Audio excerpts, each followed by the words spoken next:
Muy buenas tardes, cuando son las 20:33 damos comienzo a lo que es un nuevo episodio de estos diálogos psicopedagógicos con su anfitrión que les habla, Boris Albert.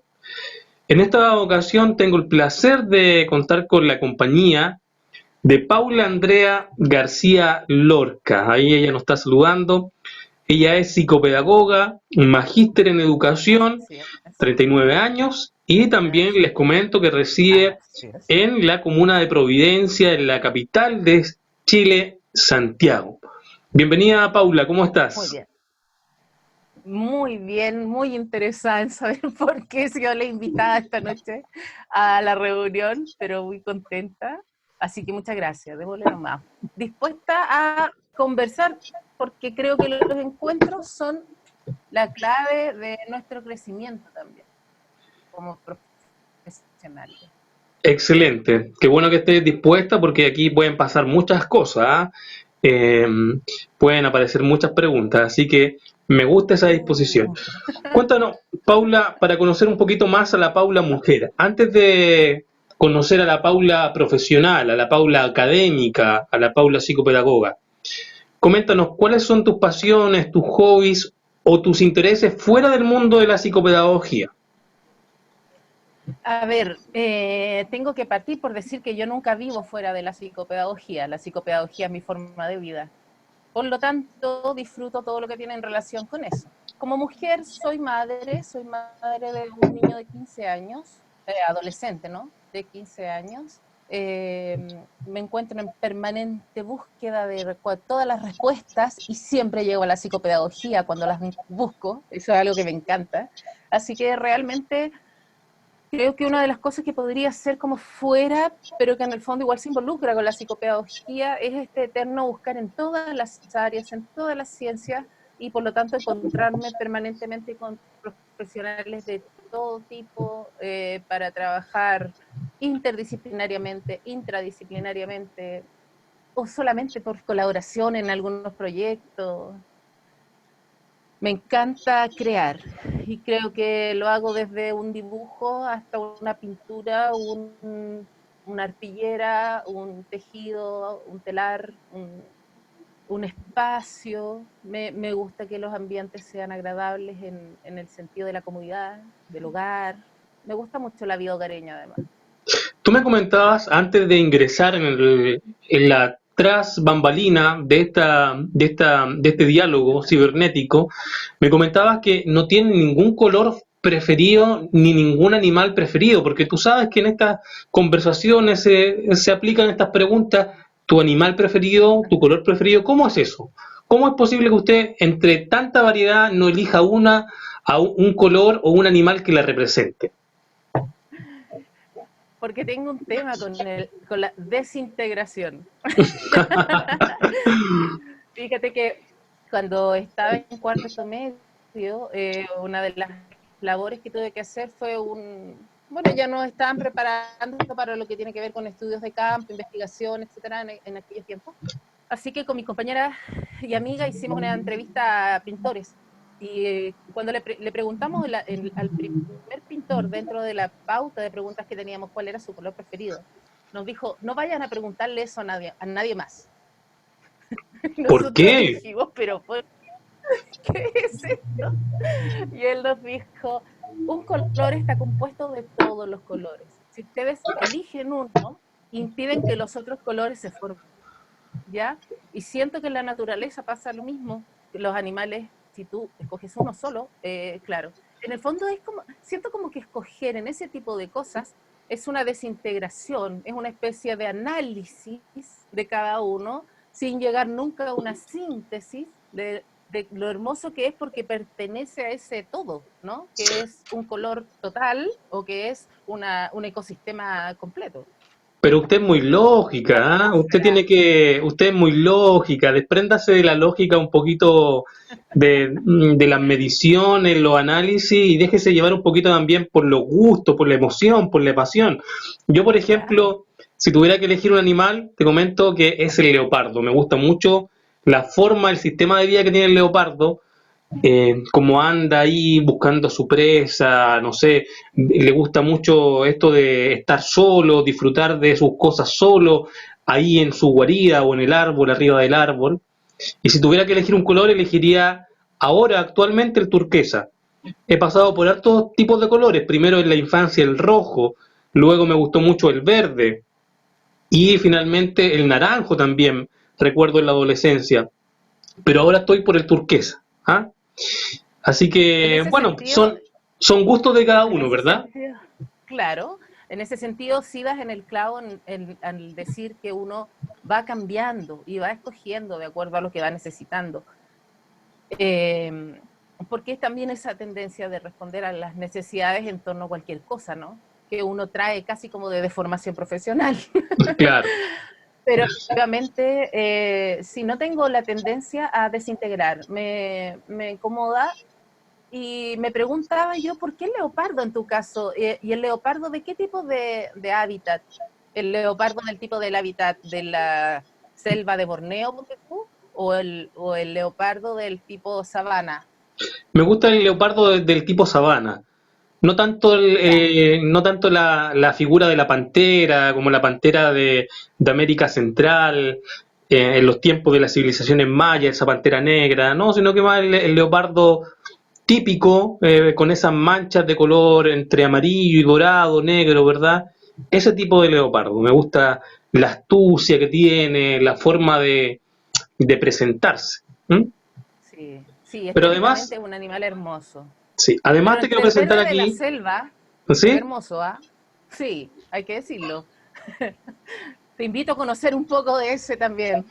Sí, mira, oye, te quería Ujú. presentar, Paula, también aquí ¿Ya? a Alberto, si, no sé si lo ves. Ok. Sí, lo Este es veo mi acompañante en la perfectamente. videollamada, aquí está con su micrófono, está, bueno, es muy parecido a mí, solamente que él es un poquito más blanco que yo, ¿ah? Nada más que eso. Ok, bienvenido, don Alberto. Y Así gracias por que, acompañarnos. Espero que Paula, tenga vamos, buenas historias para contarnos. tremendas. Paula, vamos a lo que nos convoca, que es el diálogo sobre la psicopedagogía. Queremos en estas conversaciones, en esta dialéctica, experimentar un poquito con el concepto de psicopedagogía. Queremos Ujú. quizás, y por qué no, construir lo que es el concepto de psicopedagogía. Siento que en Chile por lo menos estamos muy carentes de una definición clara, contundente, certera y precisa de lo que es la psicopedagogía en sí. Por eso yo siempre comienzo estas conversaciones con esa pregunta. Para ti, Paula García Lorca, psicopedagoga, magíster en educación, que no le gusta ningún color en especial ni ningún animal, cuéntame, ¿qué es para ti específicamente la psicopedagogía? Perfecto. La psicopedagogía para mí es una especialidad del área de la salud mental. Por lo tanto, un área completamente desprotegida en Chile porque acá no tenemos ley de salud mental. Y su especialidad está, o su característica, ¿no es cierto?, en responder ya sea en forma preventiva, diagnóstica, de entrenamiento o de logro, digamos, qué linda esa palabra, ¿no? De las dificultades específicas del aprendizaje. Entonces, esto puede suceder en cualquier momento de la vida de una persona porque nosotros estamos aprendiendo constantemente, nosotros dos en este momento estamos aprendiendo. Tuvimos dificultades con la conexión, por ejemplo, y eso nos llevó a buscar nuevas herramientas. La psicopedagogía es para mí una disciplina, una forma de vida que corresponde al área de salud, como te digo, al área de salud mental, y que se explicita, ¿no es cierto?, se enfoca en las dificultades específicas del acceso al aprendizaje. ¿Sí? Tú me comentaste, me presentaste tres términos: prevención, diagnóstico y logros. ¿Cómo el psicopedagogo Y previene? entrenamiento. Y Y entrenamiento. entrenamiento. Incorporémosle entrenamiento. Ahora, ¿cómo el psicopedagogo Sí, bueno, previene? yo le digo entrenamiento porque en el fondo el cerebro tiene esta capacidad, ¿no es cierto?, bueno, según los estudios que se han realizado en torno a las neurociencias, tiene esta capacidad de neuroplástica, ¿no es cierto?, de reformularse.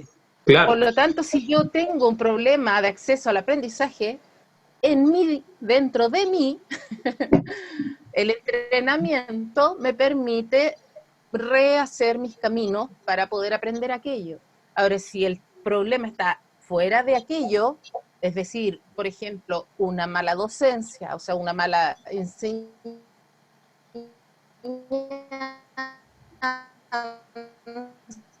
Ujú.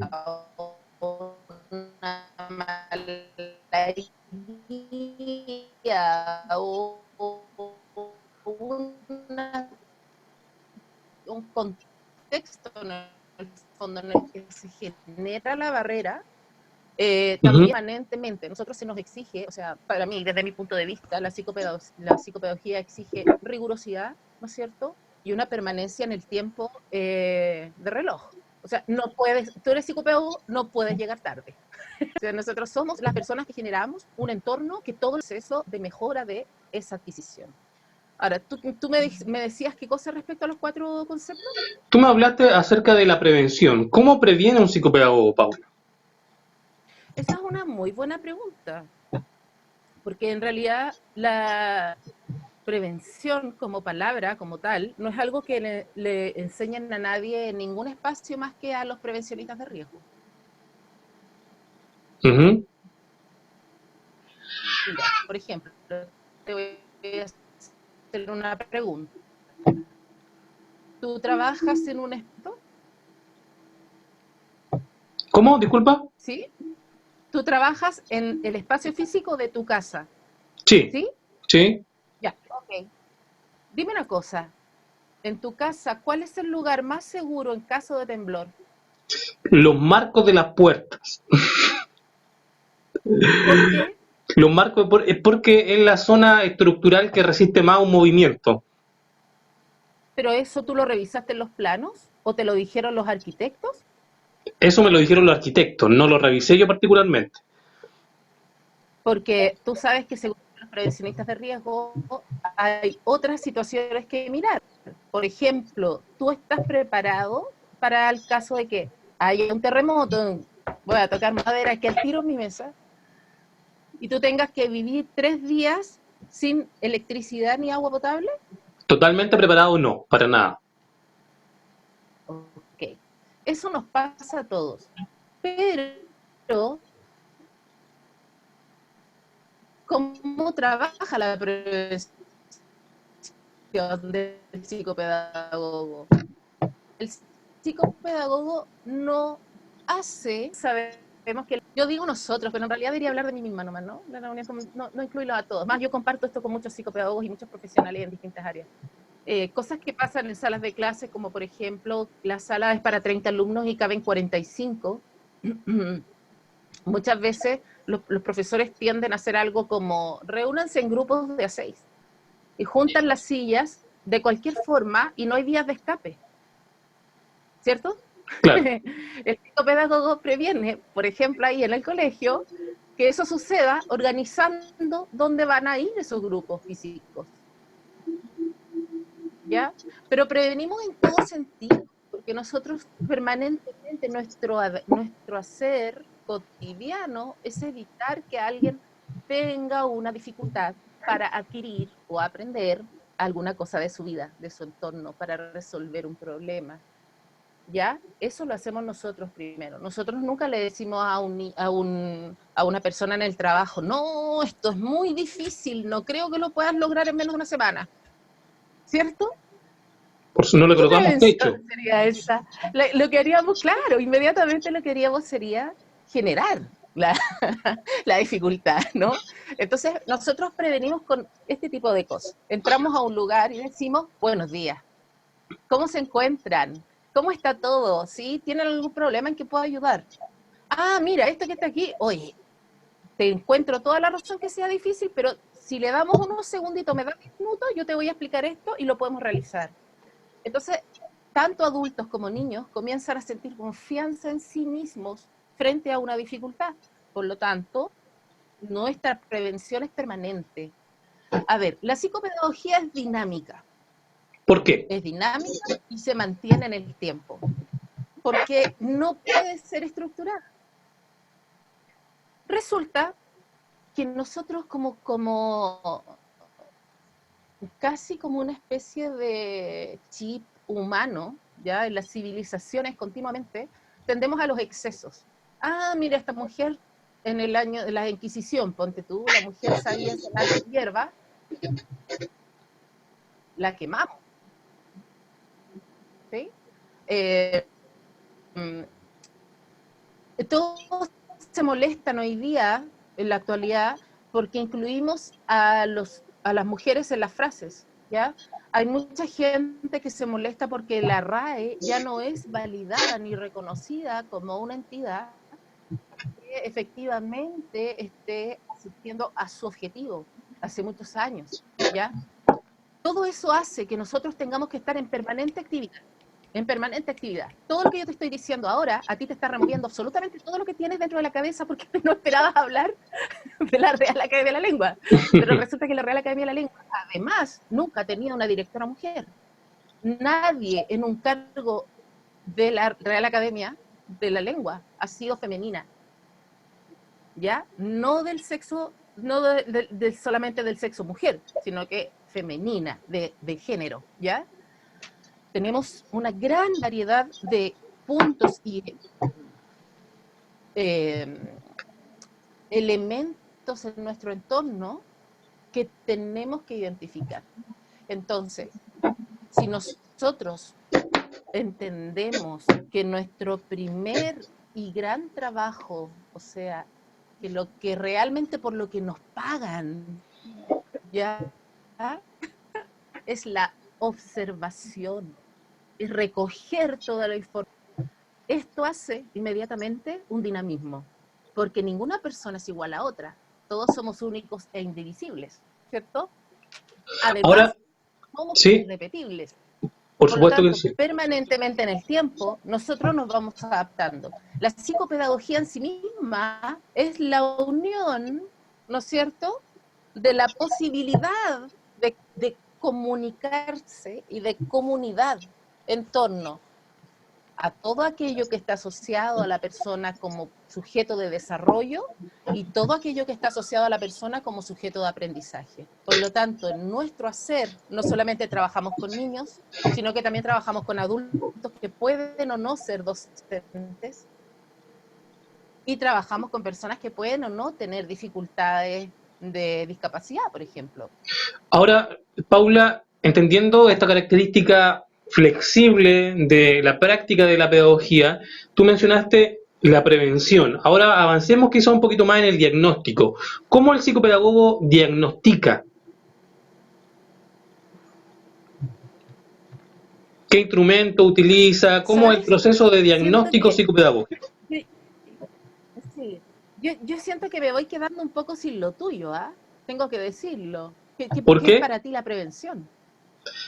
Wow, mira, Porque estamos los dos conversando, pues esto es un encuentro, no es una entrevista, pues, por ¿no es supuesto que cierto? sí. O es una entrevista. Si me dice que es una Muchas entrevista, gracias bueno, por yo no me preocupo consultarme. nada y solo Muchas respondo gracias por preguntas. consultarme. Te comento, ¿Qué es para ti la prevención? para mí la prevención se puede aplicar en diferentes estados o ámbitos. Tenemos lo que es la prevención afectiva, la prevención, ¿no es cierto?, propia de los cuidados corporales. Lo que tú hablabas, por ejemplo, este ejemplo que me diste acerca de la prevención en cuanto a un terremoto. Antes de una crisis nosotros tenemos que estar preparados. Por lo tanto, la prevención es un conjunto de medidas que yo aplico para prevenir la aparición de algún tipo de conflicto o algún tipo de crisis. Es lo que yo hago antes del conflicto, antes de la crisis. Y si en educación hablamos de conflicto educativo, podemos hablar de conflicto educativo de carácter académico, lo que tiene que ver con el contenido, ¿verdad? Podemos hablar de prevención también en el aspecto afectivo, con la problemática afectiva de nuestros estudiantes, las problemáticas emocionales. Por lo tanto, hablar de prevención es hablar de una serie de Socioeconómica. medidas, pasos a seguir para para evitar la aparición, la manifestación de algún tipo de problema. Por lo tanto, siempre la prevención, como es lógico, precede al conflicto. Si hay buena prevención, probablemente cuando aparezca el conflicto va a aparecer mucho más debilitado, o quizás ni siquiera aparezca. Por O va eso, a poder ser identificado. claro, por eso lo importante de la prevención en el aspecto educacional, muchos de los conflictos, muchas de las dificultades del aprendizaje y sobre todo las dificultades específicas del aprendizaje son producto de que el sistema educativo no está respondiendo a las necesidades de los estudiantes o también directamente de malas prácticas de los docentes. Muchas malas prácticas de los docentes, como decía, no recuerdo qué autor decía por ahí, que muchos de nuestros estudiantes tienen que salir adelante a pesar de sus profesores. Porque reconozcámoslo, hay profesores que tienen prácticas caducadas, que no responden a los estilos de aprendizaje de los estudiantes, que no consideran las emociones. Entonces, muchas de las dificultades se presentan ahí, producto del mismo sistema, producto de las mismas prácticas. Por lo tanto, la Me prevención gusta lo que, tiene que ser por lo tanto, la prevención. muy potente, y estamos hablando de prevenir incluso antes del parto, incluso en el embarazo, prevenir ya con la mamá, con la familia, y prevenir, ¿no es cierto?, con el feto que está recibiendo ahí de forma maravillosa, absorbiendo todos los estímulos del exterior. Absolutamente. Boris, mira, tú lo explicas en términos conceptuales muy adecuados, ¿no es cierto? Efectivamente, hay conceptos asociados que creo que los describes muy bien. Eso para mí es teoría pura. Si yo veo la prevención como tal, la prevención más potente para mí en la psicopedagogía está en la formación de los psicopedagogos. Antes de que sea el parto de su salida, de su titulación, yo debo haber realizado como docente de psicopedagogos la observación, la intención, la completa, el completo bañado en prevención. Pedagogas deberíamos incluir ramos de prevención, como por ejemplo usar un extintor. ¿Hasta qué punto podemos usarlo? ¿Cuándo sí? ¿Cuándo no? No lo sabemos. ¿Sabes por qué? Porque esas no son cosas que pasan en las carreras. En la carrera de psicopedagogía hoy día nos están enseñando, digo nos, y me vuelvo a unir a eso porque yo me siento una psicopedagoga todo el día, ¿no? Nos están enseñando que la psicopedagogía tiene un techo, tiene un tope, que nadie sabe dónde va, que estamos perdidos en el espacio, que si no estudiamos cualquier otra cosa nos vamos a morir, ¿cachai? O sea, que perdimos el tiempo haciendo esto. Y sin embargo, Chile es el único país del mundo que tiene el gabinete completo de profesionales adentro de la escuela. Y ¡paf! Incluye a los psicopedagogos. Porque en el resto del mundo la psicopedagogía está en la cartera correcta, Cuéntame, ¿cierto? por En supuesto la que cartera sí, ministerial me refiero. claro, claro, en el ministerio adecuado. Cuéntame, ya que estás hablando de formación de psicopedagogos, ¿qué integrarías tú en la formación actual del psicopedagogo? Porque me hablaste de las carencias un poquito, pero tú si por ejemplo fueras la encargada de diseñar la malla curricular de los psicopedagogos, ¿qué integrarías tú a esa malla curricular actual que sientes que falta en la formación del Uf, psicopedagogo? uf. Nómbrame dos cosas,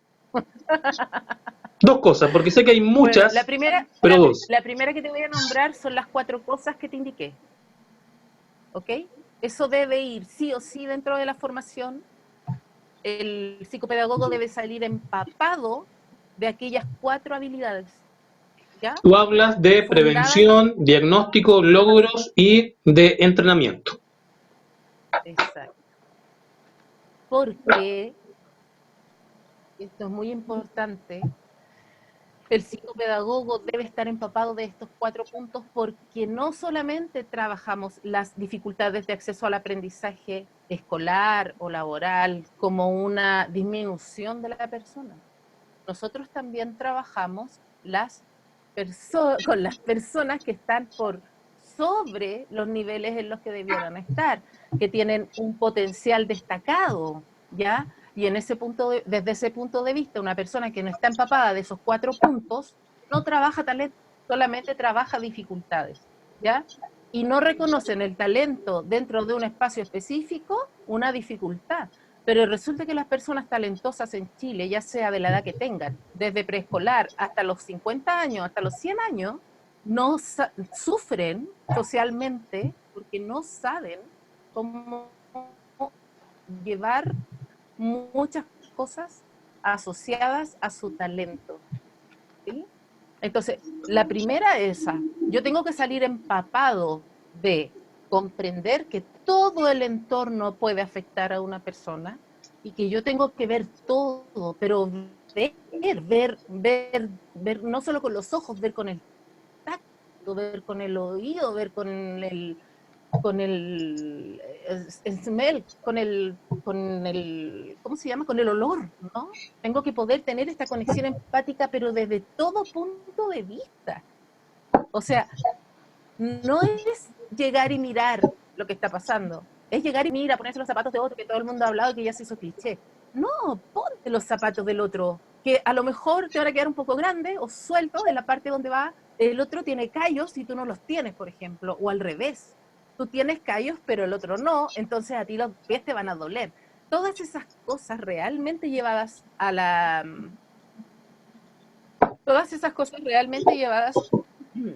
práctica, todo lo que estamos hablando de esos 4 puntos, debe ser fundamental que sea enseñado.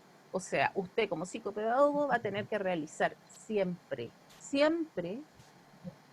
la observación para lograr los 4 objetivos principales dentro de su proceso, porque usted va a seguir un camino, ¿ya? No está perdido, usted está bien, eligió la psicopedagogía porque la psicopedagogía, en mi caso, por ejemplo, responde a todas mis preguntas, me sacia la sed, ¿ya? Entonces, me observo para identificar, ¿no es cierto?, lo que existe. Y al identificar, yo puedo saber si mi trabajo va a ser de prevención, de intervención, lo que significa un diagnóstico y un entrenamiento, o si va a ser de liberación de la persona. A eso me refiero con logro. Cuando muchas personas dicen, no, pero es que no sé qué hacer con este niñito y lo cuestionan, y resulta que el niñito necesita un desafío mayor. ¿Te fijas? Así Entonces, es. todo eso está asociado a poder observar. Por lo tanto, la segunda cosa para mí sería, sincera y absolutamente, ser estudiante permanente. Un estudiante eterno, ¿ah? Mira, yo quiero reflexionar un poquito y con esto va a ser necesario, te digo de inmediato y te quiero comprometer de inmediato, Paula, para un segundo capítulo de estos diálogos, porque tenemos la capacidad nosotros de profundizar Porque no mucho en un sabemos tu punto concepto de y eso vista, es lo además. entretenido, ¿ah? Eso es lo Sí, entretenido, que no, podemos buenísimo. profundizar mucho en una palabra, en un concepto y abrir un mundo de posibilidades en esta conversación. Siento que va a ser necesario tener más conversaciones, por eso te extiendo ya la invitación, pero querría reflexionar en este punto para Ay, finalizar por lo menos gracias. este episodio. Es muy interesante lo que tú Claro dices que sí. acerca de la capacidad que debe tener el psicopedagogo de ser un estudiante perpetuo o un estudiante eterno. Y aquí yo me centro en uno de los pilares de la educación de Jacques Delors, que decía que debemos estar constantemente aprendiendo a conocer el mundo o el saber a aprender, lo que significa que tenemos que tener esta característica de las aplicaciones de los celulares que necesitan actualización para seguir funcionando. El psicopedagogo también necesita una actualización constante de su teoría y de la práctica concreta para seguir funcionando en este mundo cambiante. No podemos enseñar, no podemos educar hoy día, 2020, como se educaba en el año 2000, mucho menos como se educaba en 1990. La sociedad va cambiando, el contexto sociocultural va mutando y por lo tanto esto nos obliga a nosotros como psicopedagogos a estar constantemente profundizando en nuevos conceptos, adquiriendo nuevas técnicas, por ejemplo esto mismo a través de la videollamada. Es magnífico, imagínate, probablemente hace 5 años atrás no lo hubiéramos utilizado, yo por lo menos no, Pero ahora estos cambios, esta crisis, debemos valorarla como una oportunidad para implementar nuevas prácticas. Por lo tanto, el psicopedagogo tiene que ser un estudiante eterno para Ok, comprender más profundamente el fenómeno de la educación. Si tengo que estudiar una carrera ok, más, ¿verdad? Y con esto finalizo. Si tengo que estudiar una carrera más para comprender desde otro punto de vista el fenómeno educativo, la estudio. Si tengo que hacer un magíster, un doctorado, dentro de las posibilidades que tengo, lo hago. Todo con el afán de comprender más el fenómeno educativo. sí. El punto es el siguiente, mi estimado Boris. Esto que tú me estás citando, por ejemplo, a este autor, o cualquier autor que tú puedas citarme desde hace 3 años atrás, desde hace 3 años para atrás, para nosotros está obsoleto. Porque cuando yo me refiero a ser un permanente aprendiz, yo nunca digo cliente ni estudiante, no, yo les digo potenciales aprendices. Todas las personas somos potenciales aprendices. Porque he reunido todos estos antecedentes hasta llegar a ese concepto que me satisface mucho mejor, mucho más. Cuando yo hablo de que tenemos que tener esta habilidad de ser siempre estudiantes, hablo de esta habilidad actual de desaprender. No nos sirve memorizar y traer una y otra vez lo que hemos vivido. Pero no es fácil, porque uno llega al lugar y repite lo que vivió.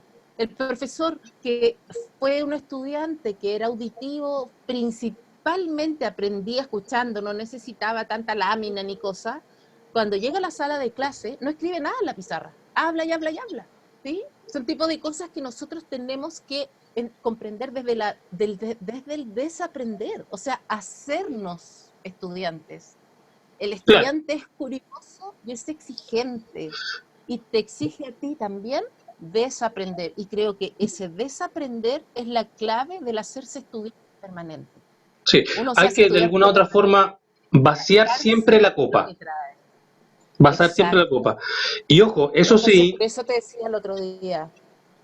ojo, y eso No, dígame, sí, dígame. en cuanto a algunas cosas que hemos aprendido en la antigüedad de algunos autores antiguos, yo siento que Ajá. hay saberes fundamentales que no debemos olvidar. ¿Ah?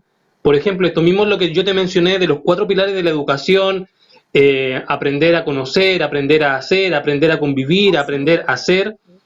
O sea, tiene que estar hoy día más vigente que nunca. No desdeñemos siempre lo que hemos aprendido anteriormente. ¿Ah? O Lamentablemente, sea, desde mi punto, desde mi punto de vista, y con esto también yo termino, me encanta escuchar tu opinión porque siento que es súper importante que también ¿o me vas todos a los decir psicopedagogos tú, puedan ver, Paula, que quienes van a ver te vas a esto. olvidar de los aportes teóricos, de los teóricos fundamentales de la psicopedagogía? ¿Ah? De las teorías del aprendizaje que fueron hace ya varias décadas atrás. No nos podemos olvidar de eso tampoco. O sea, es necesario actualizarse, pero ojo con las bases. Tenemos que tener bases fuertes, arraigadas, ¿o no? No te lo puedo discutir. Lo que te digo es que una de las cosas maravillosas de esto que estamos haciendo los dos es que no tenemos puntos de vista diferentes, nos expresamos de una forma distinta. Al Así hacer es. tú un eterno estudiante, al estar tú siempre siendo el potencial aprendiz, puedes realmente observar y ponerte en los zapatos del otro y darte cuenta en ese momento que tu profesor puede estar pasando un contenido determinado, ¿no es cierto? Pero tú lo necesitas hoy día de otra forma. Y entonces, sí, la teoría tal vez queda ahí porque es lo que tenemos que ver, porque siempre vamos a ver algunas cosas, como dices tú, que se fundamentan en estudios teóricos muy serios, que, por cierto, los estudios de hoy en día en ciencia botan por el suelo porque ya en realidad no fueron bien hechos en su momento. Muchos estudios neurocientíficos vuelven, se hacen los dos iguales y cuando llegan a los resultados, uno es 100 y otro es 0. ¿Cachai? O sea, muchas cosas no las sabemos. El punto es que el psicopedagogo tiene que saber cuáles son esas cosas que no sabemos y para eso tiene que desaprender. Yo no Sí, estoy por diciendo supuesto. que lo que tenga que aprender sea una u otra cosa, porque cada uno de nosotros va a aprender aquello que necesita para su vida, para su bienestar, para que cuando llegue la noche se pueda quedar dormido con tranquilidad y Por sienta supuesto que que sí. su ser, su humanidad es la mejor versión que pudo dar hoy día, ¿sí? Una difícil tarea, ¿eh? Una Entonces, el difícil labor, ¿eh? psicopedagogo tiene que hacer eso. Pero Pero es que es muy difícil. tenemos que hacer el esfuerzo, ¿ah? Tenemos que hacer el esfuerzo.